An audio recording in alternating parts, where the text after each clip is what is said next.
Hi, welcome to NVC Connect. I'm Adi Mihalcha, and my guest today is Liv Larsson from Sweden. Hi, Liv. Thank you so much for joining us today.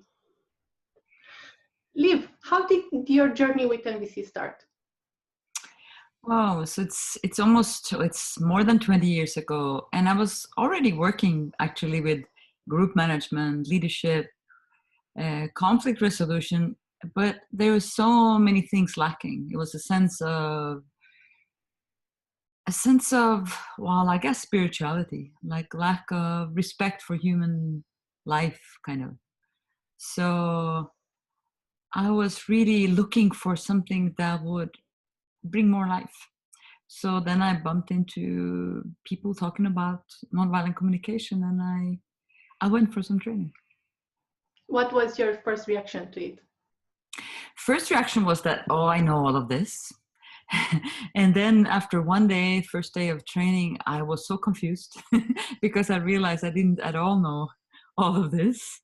But I was training with Marshall and the founder of NVC. So I was, in the end of the day, I was extremely puzzled, especially by the component of appreciation, about, not just saying, okay, I'm great when people give me appreciation, but really wanting to know what was it that they liked, what was it that met their needs.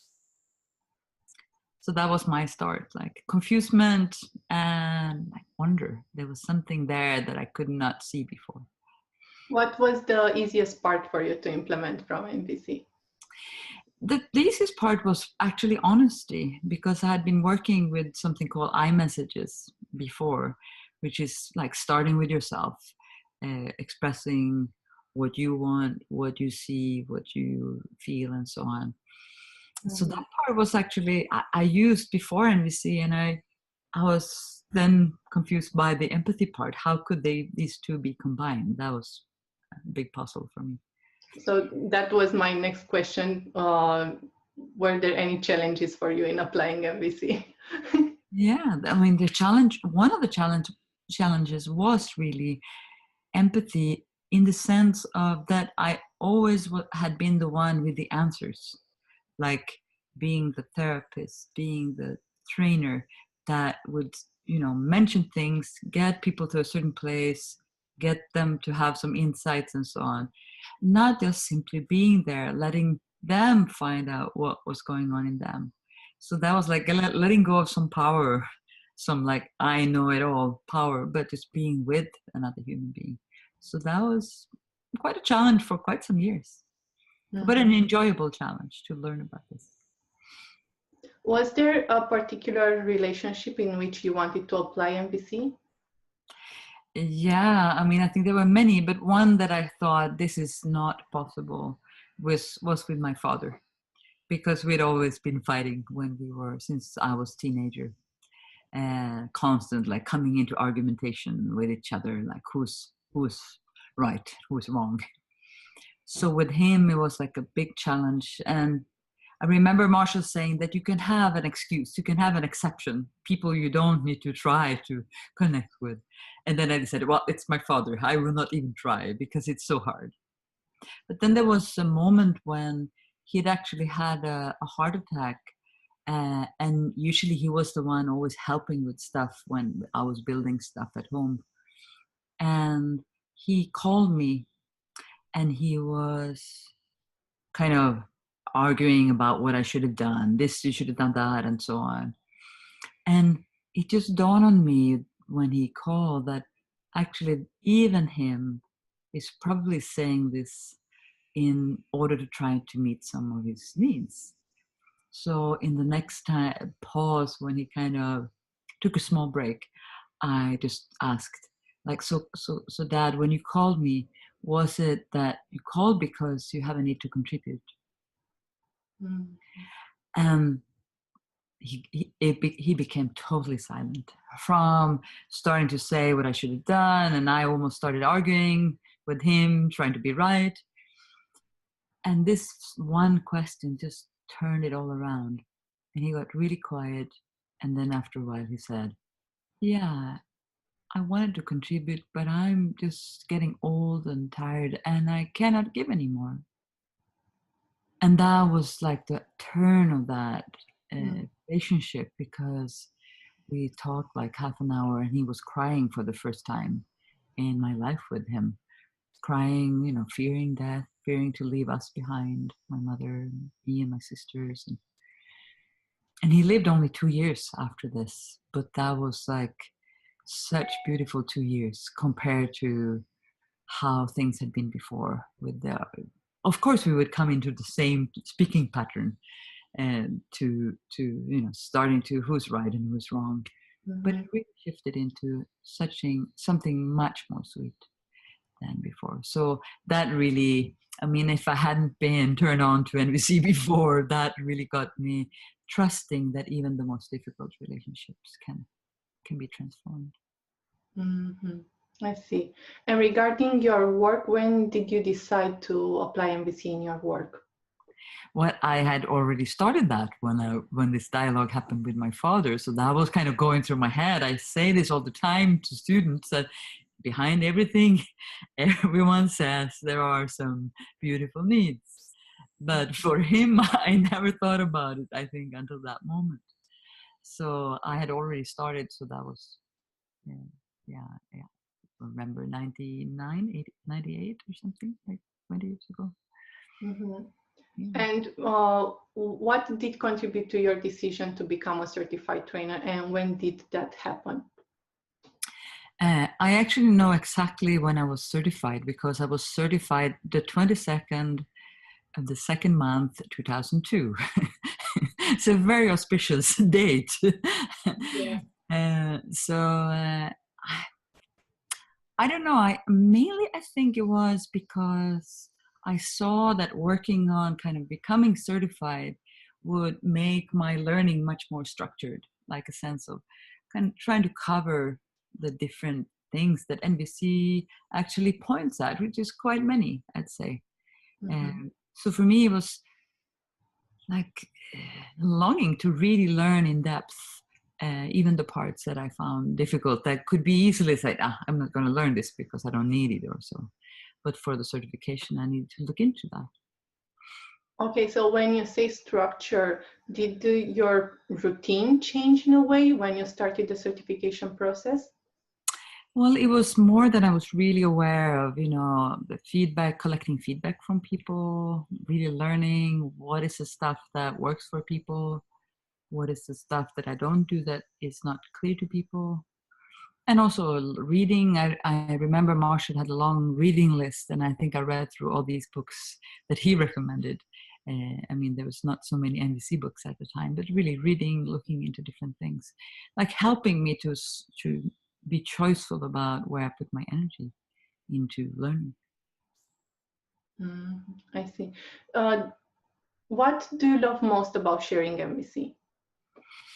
Oh, there are a few things, but one I think I like the most is the depth of connection, just knowing that we can have that depth of connection between two or more people by sharing what is really there in the moment, what is really there in vulnerability, and even going to hard places. I mean, places where that is really a challenge to speak about and still stay open. I love that possibility because it gives me hope, a lot of hope that we could actually live together in a very different way. Not that I know if we ever will on this planet, but I know it's possible. To me, that is what gets me, gets me moving. And is there anything that you not really hate, but not enjoy so much about this process of sharing NVC? I wouldn't say that I don't enjoy it, but it sometimes worries me that we put so much focus on growing, healing, or growing inside. That I see many trainings on healing, for example, like healing past trauma and so on. And I remember Marshall kind of putting up a warning sign every time he spoke about healing, which I really liked, because it kind of implies that there's something wrong, that there's something wrong with us that needs to be healed. We're at fault or something. We need to be fixed. So sometimes I worry about the balance between the inner work and the work then being with others with that. I don't think I answered really your question about what I don't like to teach. But this is one thing that kind of worries me in the way we hold NVC, because I love it, because it's such a practical way of being more friendly with ourselves, more connected to ourselves, as well as the outside world, as well as our families, workplaces, friends, and so on. And that's what I find so unique with this. And that we don't need to be perfect to show up in the world. We don't have to be perfect to connect with others. We're okay as we are. Yeah, wonderful. Is there something that comes up more often than the rest when you speak with people who seek your support and guidance? A subject coming over and over again? Well, I think it is, but maybe because I am so focused on working with shame and guilt that, of course, people connect with me because they know I work with this. But also, I have started to value so much to help people see that we don't need to avoid shame or guilt. We need to reframe it. We need to befriend it. We need to befriend those strong and uncomfortable emotions and see the beauty in the center of those. See the beauty of what they can bring us if we embrace them rather than to kind of run away from them, avoid them. So I guess those subject comes up more often than others, just also because I'm curious about it myself.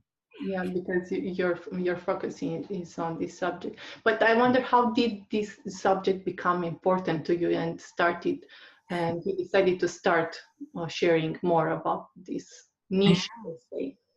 Yeah. So for me, nonviolent communication really helped with anger, because I would hold on to things. So when I got angry, I really got angry. And that was, I made a mess in relationships and friends and so on. I needed to clean up all the mess I created with that kind of bursting out anger. So I really learned to value more when my needs came up and were not met, to speak about them earlier. So I didn't, stuff the anger down and then the volcano will erupt. And then I saw that there were some moments when I couldn't really transform it. It was kind of just changing into another form. But I had this self-identity that said, I don't feel guilt. I don't feel shame. And Marshall said, never do anything to avoid shame or guilt. I said, well, that's no problem because I don't feel it. I don't have shame or guilt. That I'm kind of beyond that. I was in a very, that's kind of sensitive people. That's kind of people who are feeling so much more than I do. I'm kind of, I used to say that I'm calm, cool, and collected. So that was kind of my persona, my identity. And then there were a few occasions where I realized this is not at all true. I was feeling shame so much, but I was just so fast in avoiding it. I was just not standing, pausing, stopping to really feel it, but I had already avoided it before I, could catch it. So then I got really curious. How come I run away from this? What is it that I'm not wanting to see? And then I started, reading about shame, and I started writing diaries about my own shame moments, and learn how much I actually do feel shame most of the time when I'm interacting with people. There are shame moments coming up every now and then. Mm-hmm. Why is it, in your opinion, why is it challenging to deal with shame and guilt, and to the point that we don't acknowledge that we have these feelings? Well, at least when it comes to shame, I would say, well, both shame and guilt we're avoiding, first of all, because they're so uncomfortable. I mean, they're really, they kind of really kill the life inside. It's just, it could be mixed with lots of fear and just uncomfortable. And then when it comes to shame, because because shame was this emotion that kind of, it's a social feeling. It's something that helps us connect with the group that we belong to. It helps us take in consideration other people's needs in the group where we belong to. In a few 100,000 years back, we were so dependent on being part of a group that actually being thrown out of a group meant death. Doing something that would risk the whole group would risk you being not accepted by the group, and then being thrown out meant that you would not survive. So that, I think that for many people, the fear of dying and the shame is so still in our neurological system. It's so interconnected that even feeling shame of a small thing can really make people say like, oh, I hope no one saw me. It's like, I wish I was gone from this, because I don't want people to see me in this place, because it's such a big risk. I will not be accepted. I won't be able to belong. I won't be able to, come back to a sense of dignity. So there is a lot at stake with this feeling, or at least in our biological system, it says there is a lot at risk. And actually, maybe there is not so much at risk, but the system reacts as if it's really, really dangerous. So there's more I can say to it, but that's more the short version of it. So I'm understanding that people avoid being seen as vulnerable, and they want to show people that they have power over their behavior or feelings or what is happening around them. Yeah, and they want to be seen as capable. They want to be seen as someone that is worthy of love, worthy of acceptance. And so the fear will be, oh, we're not gonna survive this vulnerability. So it's a very tender place when we are willing to pause and really feel it. But is it truly true, this opposition of vulnerability and power, that if you have the other one, you can't have the other? What's your opinion on that? No, I think they're very much possible to have in one person and in one moment, because at the core of vulnerability is this, as I call vulnerability anyway, is this super ability to really connect with life, to connect with my needs, connect with your needs. So to me, that is to be powerful, to be able to connect to what does life need in this moment to kind of flourish, and to be creative about strategies. For me, that is being really powerful, to be able to act, because when I'm vulnerable, I'm usually also realizing I don't need to avoid shame, because at the core of shame is this vulnerability. So, so for me, that is pure power. And how would be the first step for someone who is trying to understand this concept and is trying actually to apply? Yeah. Well, first of all, I think it's really helpful to learn to know the shame signals in the body, and they're same for everyone, but they show up a little bit stronger. Like some people blush, some people will have this shame smile. They will feel it around the mouth, and they will try not to show it. Some people will feel it around their eyes. They don't want to look up.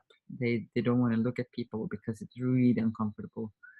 Some people feel more in their arms and legs, like warm flushes, or in the belly.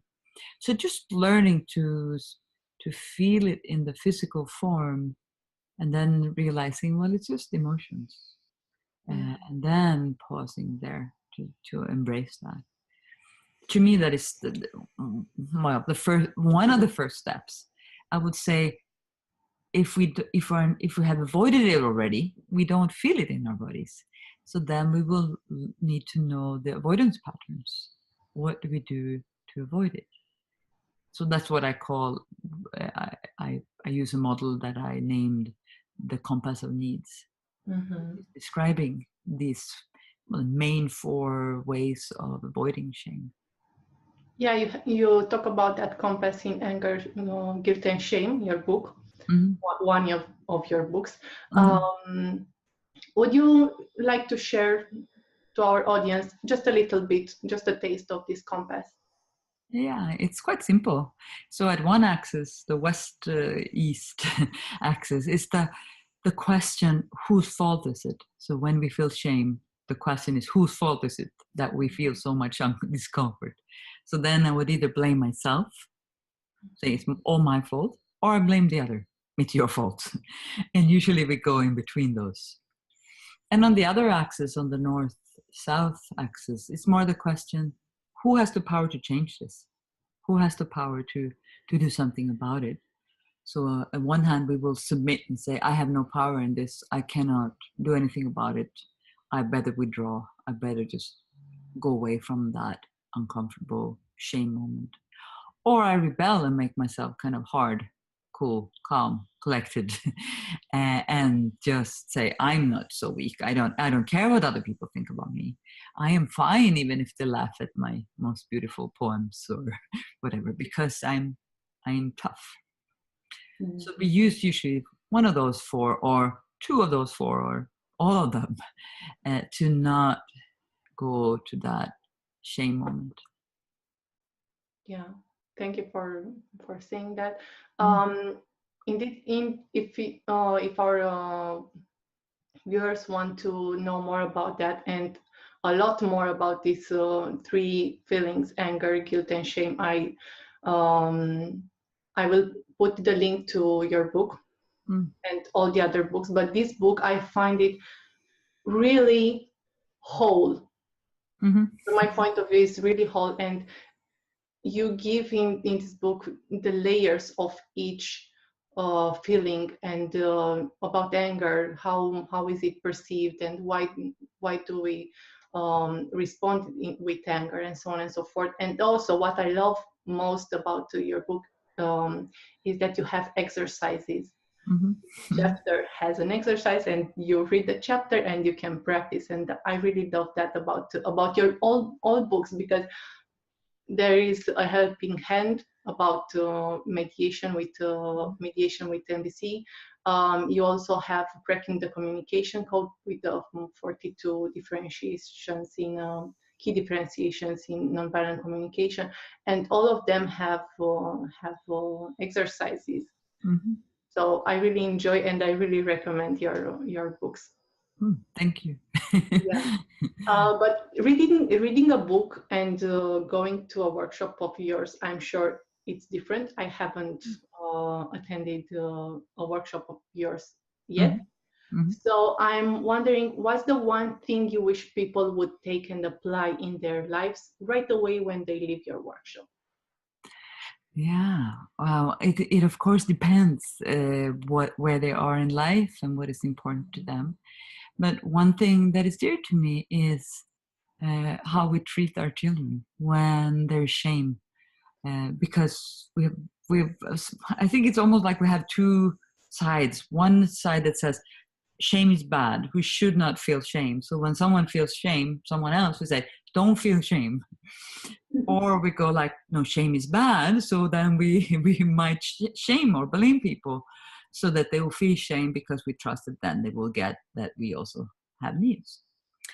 So I would say I would not recommend any of these, but to really be with any shame that it's been brought up. And for me, shame with children is there is such an opportunity to either connect with them or alienate them from us, because we're not aware of the small signs of when it's really tough to be like a young teenager or a 10-year-old or even a 7-year-old.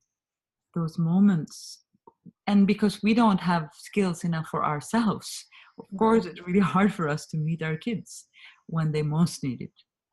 But that's my hope of a new generation where that will be, dealt with and held. So this is actually something I'm writing on now. I'm wanting to write a book about children and shame, how we can, help them have dignity in their lives in a way that maybe we never had. Mm-hmm. That will be really interesting, and I guess will bring a lot of value to a lot of parents in the world. So Hope I so. can't wait to see the effects of it. On the same note, is there anything you took from a workshop, NVC or not, that you really felt that it was powerful for you and it changed how you saw or how you dealt with things in your life? Well, I guess there are many, but for sure the ability to not do anything when I listen to someone else, to really just be present, and of course also attach words to it. There is that, to me, NVC is so unique, and I had that from so many trainings, practicing listening without fixing or changing or doing anything, but also to add the words to the presence, to add the words that shows that I'm present. And I had the opportunity to practice to train with Marshall, but also other trainers, where I could really, I love to watch, like, what is it that they do that really creates that sense of rapport and connection and empathy with another. So I was totally hooked on that for many years. It's like I looked at every small detail and I loved it. So I think that that's the thing I've taken from trainings most of all. Yeah, I guess people feel, again, vulnerable. We were talking about that earlier. When they are in a conversation and just being silent. They maybe they're thinking, oh my God, should I say something? How do I let them know that I'm here, that they are important? Yeah, I remember I was terrified. Someone in a large group that I was in, and maybe I had 5 or 6 or 7 days of training, and in that large group, this person said, there's only 2 people that I trust in this group, so I want one of those 2 people to listen to me so that I can be clear what's going on in me. And I was one of these people that this guy trusted. And I said, I don't know what you're asking of me. I can give you appreciation. I can give you honesty. But when you say to just listen with empathy to me so I can become clear, it really freaks me out. I don't know how to do it. And I was really kind of attached to fixing or helping or doing something for the person. And I knew that that was not what he was asking for. And at the same time, I didn't know what then he was asking for. Now I know, but then it was like terrifying. I needed to be also vulnerable to actually be able to listen. So I needed to just not be in a position of power over, but just being a human being.